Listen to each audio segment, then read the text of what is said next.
1940 was born, the first pictures were shown for the great victory over Germany's pocket battleship Graf Spee in the engagement of the River Plate.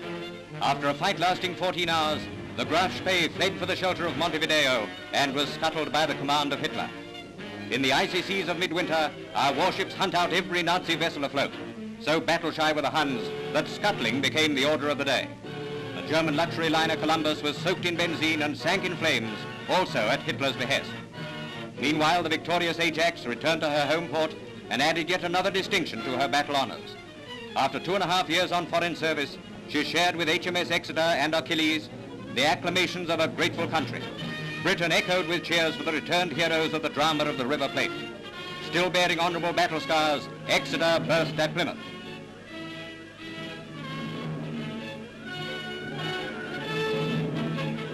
At London's Guildhall, a luncheon given by the Lord Mayor to the conquerors of the inglorious Graf Spee. Mr. Churchill, then First Lord of the Admiralty, paid a great tribute to the officers and men. Then that glorious day at Josing Fjord, when men of HMS Cossack with drawn cutlasses and cries of "The Navy is here," boarded the Altmark and rescued 300 British prisoners. These men from the Nazi hell ship later recounted their experiences to the King and Queen. Mr. MacDonald, was on the Terror, Trimmer. How many of you were there from the Terror? About 81.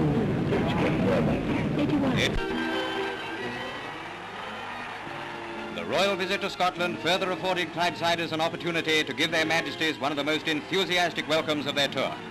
At one famous shipbuilding yard, they could hardly move for the crowds of cheering Scots.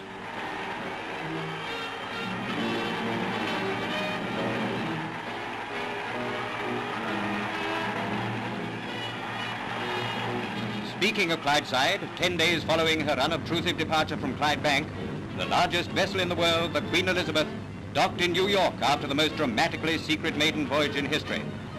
From the biggest ship to the biggest race, the Grand National at Aintree, when Royal Daniele, MacMoffat, and a riderless horse monopolized the race up to the last jump, finally in a stupendous finish to be beaten by Bogscar. Then in April, Hitler experienced his first real defeat at Narvik. Captain Warburton Lee led his destroyer flotilla into action, resulting in the immediate destruction of 4 German destroyers. 3 others fled, but were pursued, engaged, and destroyed. The Royal Navy, besides turning the Norwegian fjord into a graveyard of Hitler's warships, effectively closed this door through which the Germans obtained their supplies of Swedish iron ore. Drake would have cheered the men from Narvik. Nearly 10 months after the outbreak of war came the colossal military disaster, culminating in the blazing hell of Dunkirk. Belgium had capitulated, the first French army was broken, and the full force of Germany was hurled against the ever-narrowing, ever-contracting appendix within which the British and French armies fought. Day and night we struggled through to the beaches, staving off what might have been complete annihilation. Then by a miracle of deliverance achieved by valor, perseverance, and perfect discipline, the enemy was held and even hurled back.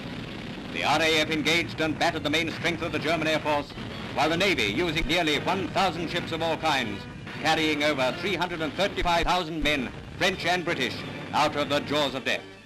There were none but heroes at Dunkirk. It was the most superbly heroic operation of all time, and by the grace of God we achieved the seemingly impossible. Let the greatest tribute of all be paid to the men who fought and fell in the rearguard actions.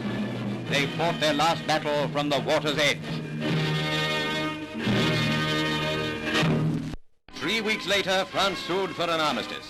But in her hour of defeat, General de Gaulle rallied thousands of his countrymen and became the leader of all free Frenchmen. The whole vicious venom of Germany's war machine was then turned against the British Isles. Long-range guns on the French coast tried to smash our convoys. With shell and bomb, the Nazis frantically attempted to cripple our shipping. But they're up against British seamen, the toughest, grandest men alive.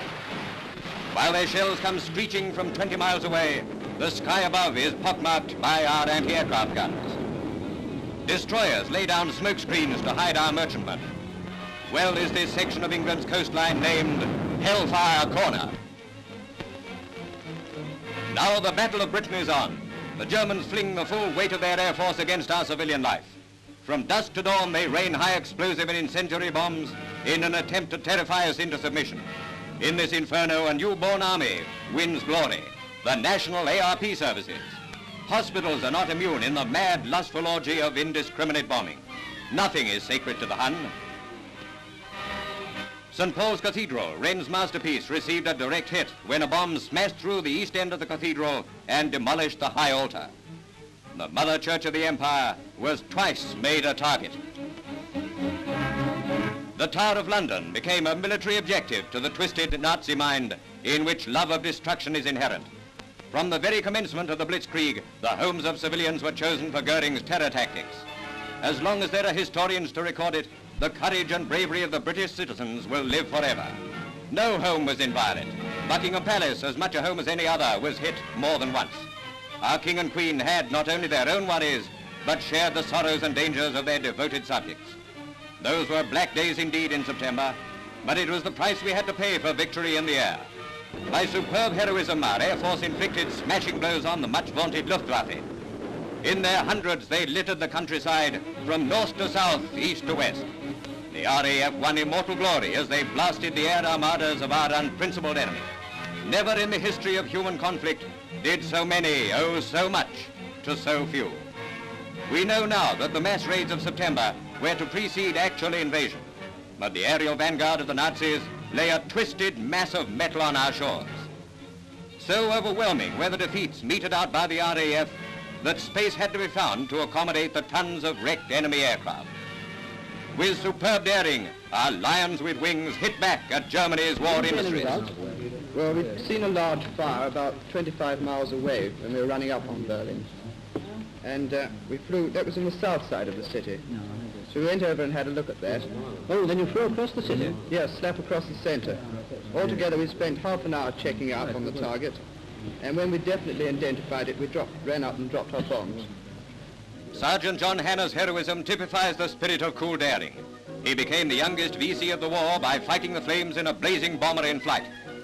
Across the Atlantic, 50 American destroyers make ready to sail for British ports. In exchange for naval bases in the West Indies, Britain received valuable additions to her hard-pressed anti-submarine ships. It is a momentous day in the history of Anglo-American relations. Hands across the sea, as well as arms across the Atlantic.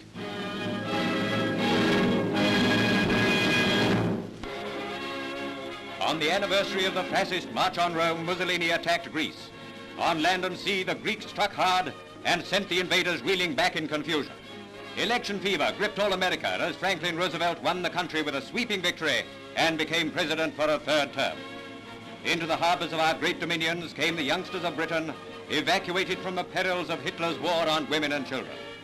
To the four corners of the earth they went, to be welcomed with open arms by the people of the Commonwealth of Nations. On Armistice Day, a strong formation of Italian aircraft attempted their first attack on London. They were so completely routed by the RAF that those of them who were taken prisoner were the only ones to discover what had hit them. Britain's pilots are aces high. Coventry. From dusk to dawn on a November night, the ancient Midland town was mercilessly bombed by wave upon wave of German planes. Again the King went among his heroic people. Ferociously mauled by the bestial Nazis, Coventry's head was bloody but unbowed. London's underground stations were taken over early as an additional night shelters, thousands accepting comparative discomfort for the sake of safety. Every fighter station gives birth to heroes. The swastika-decorated plane of Squadron Leader Stanford Tuck shows the friendly rivalry between squadrons for the highest number of scalps.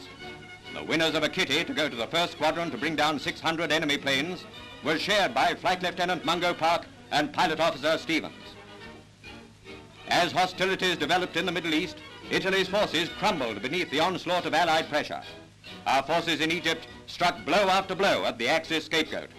Under the command of General Sir Archibald Wavell, the soldiers of the British Commonwealth of Nations and her allies changed the whole course of the war with their brilliant victories in the Western Desert. The Axis gangsters are badly shaken. The tide is turning. Every man and woman, uniformed or working clothed, is in the front line. Crusaders of the home front, the Navy, the Army, and the Air Force fight in the battle for civilization.